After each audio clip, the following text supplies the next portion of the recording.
Eu sei que nesse mundo corrido que nós vivemos hoje, se nós dispensamos algum tempo para alguma atividade, é porque nós respeitamos muito as pessoas que estão aqui ou essa entidade. Então é muito bom ter vocês aqui conosco. E são tantas pessoas especiais já citadas aqui, e eu vou tentar, nessa minha fala, não citar pessoas, porque é muito difícil. Mas eu preciso pelo menos citar duas pessoas que estão presentes aqui e que não foram nominadas pelo protocolo, que são as minhas filhas Bruna e Júlia.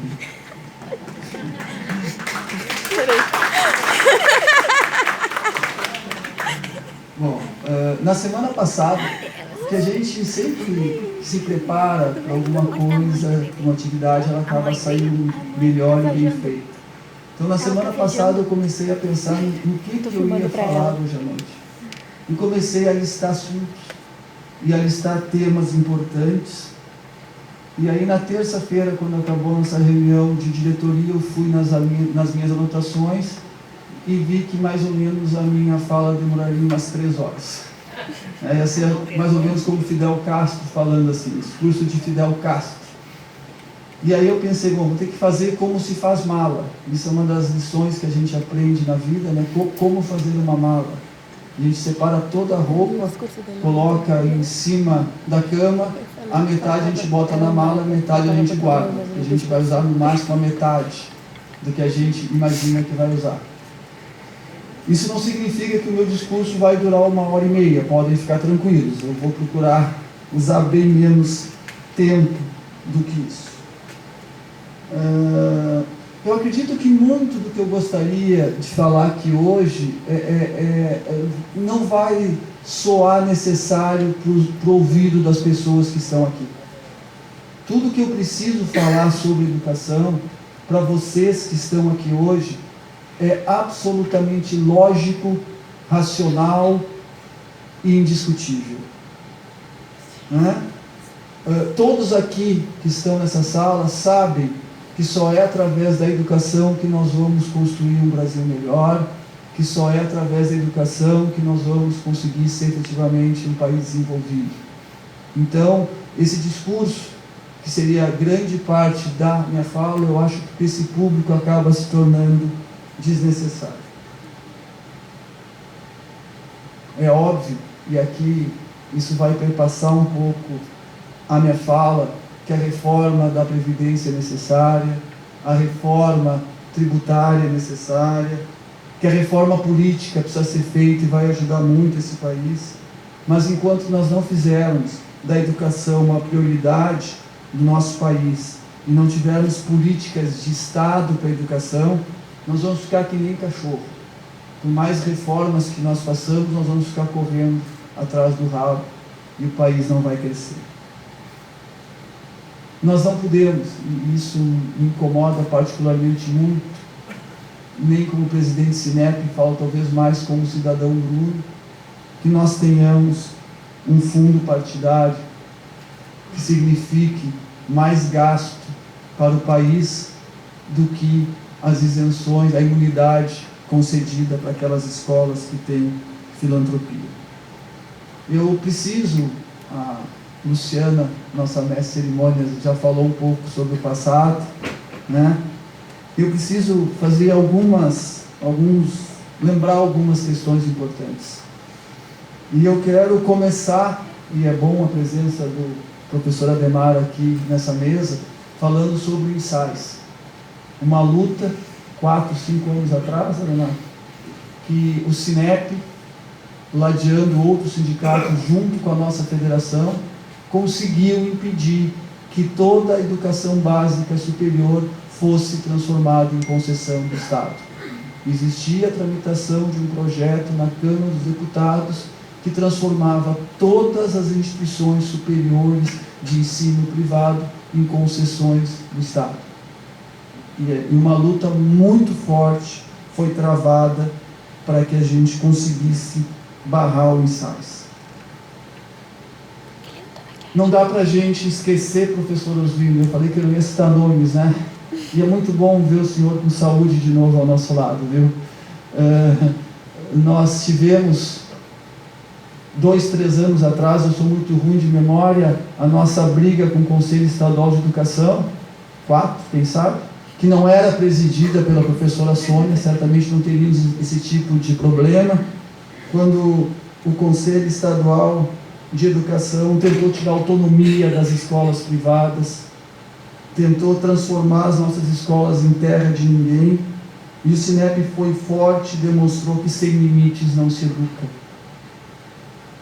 Nós não podemos esquecer agora de um fato um pouco mais recente, com a reforma trabalhista, onde os sindicatos deixaram de ter uma fonte de renda inesgotável.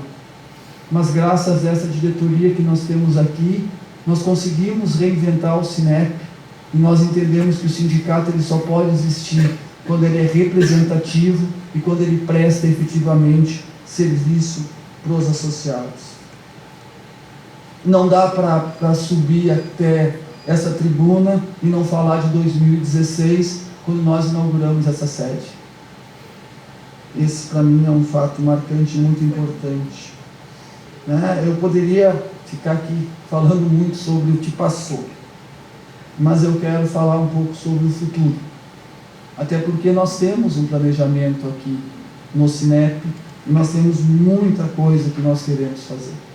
Há muita coisa a ser feita, mas o que acontece quando nós resolvemos sentar para trabalhar o nosso planejamento? O senador Tasso Gereissati resolve, por uma canetada, numa PEC paralela à Previdência, acabar com a filantropia das nossas instituições de ensino, de educação básica e ensino superior. Aí o planejamento estratégico vai para o espaço, a gente tem que parar de fazer tudo o que a gente está fazendo.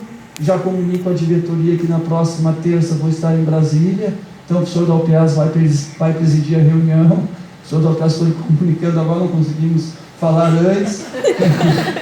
É dinâmico, a gente, e todos aqui nós temos muitos diretores de escola, saibam que a vida do Sinep é dinâmica como uma escola, às vezes até mais, Então, na próxima terça, vamos estar em Brasília, numa audiência com o senador Tasso Gereissati. O senhor Osvino vai me acompanhar, o senhor Ademar, sei que vai estar junto com a gente.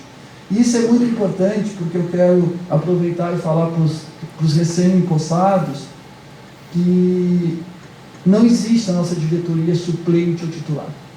Todos somos iguais, todos trabalhamos juntos, todos faremos as atas, todos trabalharemos juntos. Então isso é muito importante, que a gente trabalhe em equipe.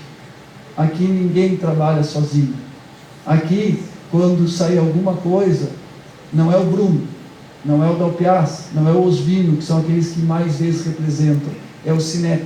Somos todos nós. Nós somos uma equipe. E aí a gente começa a pensar o nosso planejamento e lembra que vamos superar essa questão que envolve a filantropia, e daqui a 2 meses começa a questão da reforma tributária. E aí a previsão é que a folha de pagamento das escolas seja mais uma vez onerada.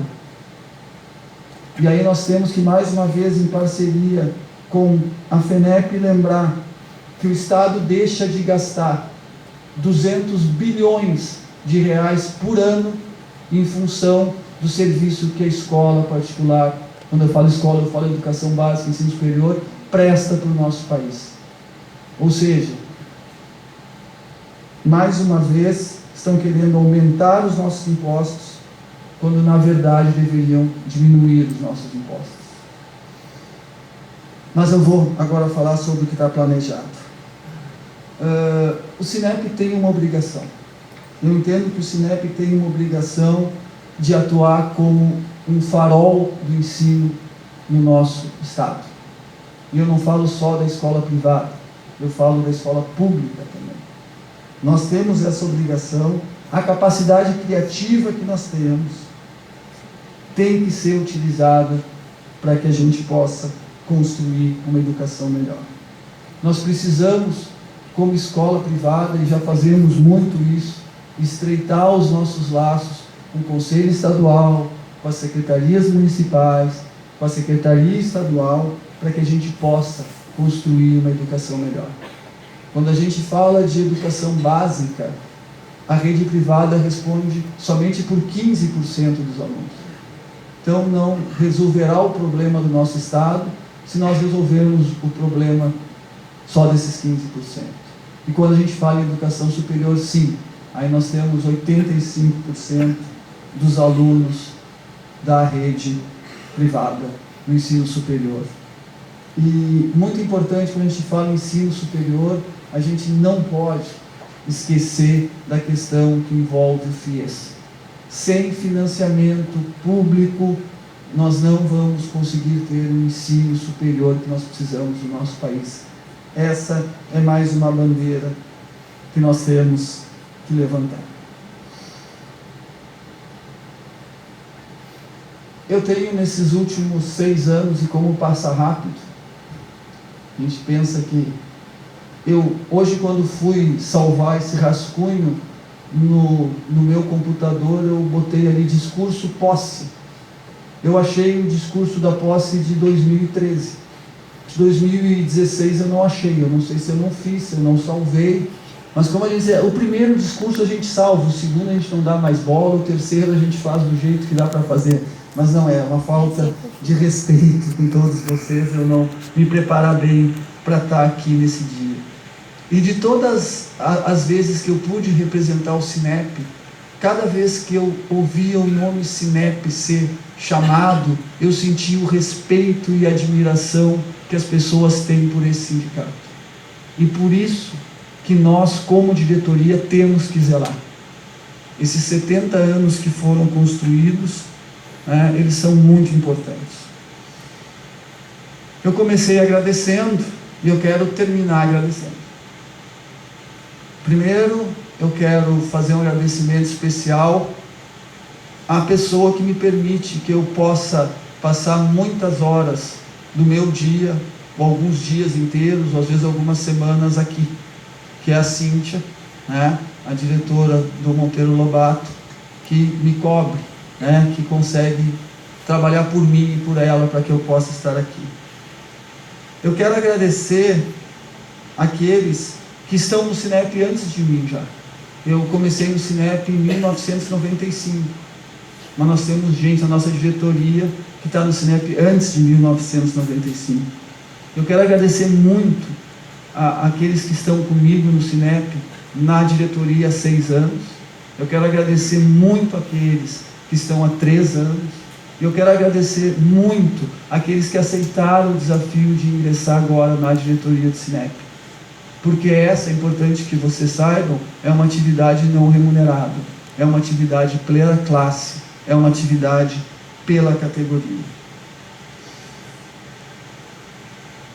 E eu quero, por fim, fazer um agradecimento especial à equipe do Sinep, à equipe de colaboradores e funcionários do Sinep.